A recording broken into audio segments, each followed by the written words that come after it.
11 of the biggest banks in the U.S. stepped in to prevent a failure of another bank with a massive rescue package.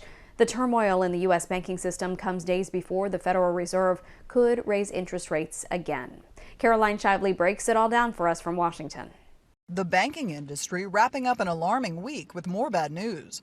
On Friday, a week after the federal government seized Silicon Valley Bank, its parent company, SVB Financial Group, filed for bankruptcy. The White House is now working to strengthen confidence in the entire banking system. So as the president said, Congress and regulators must strengthen those rules for larger banks so that this doesn't happen again. This follows Thursday's announcement that 11 institutions poured $30 billion into First Republic Bank to save it from collapse. It's putting money in the window, showing everybody there's money there. In this case, you're really showing investors that this is still a place where you can have your deposits. We're almost back to the point where we don't have a Federal Reserve or an FDIC. We have the banking industry taking matters into its own hands.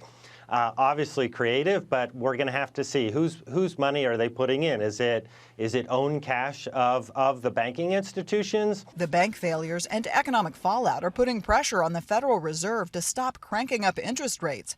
But this week's consumer price index rise of 6% year over year is pushing the opposite action. And the Fed, if they're smart, I would, if I was running the place, I would pause here and see what's going on. Before I did much more. The Fed will announce a decision on interest rates next week.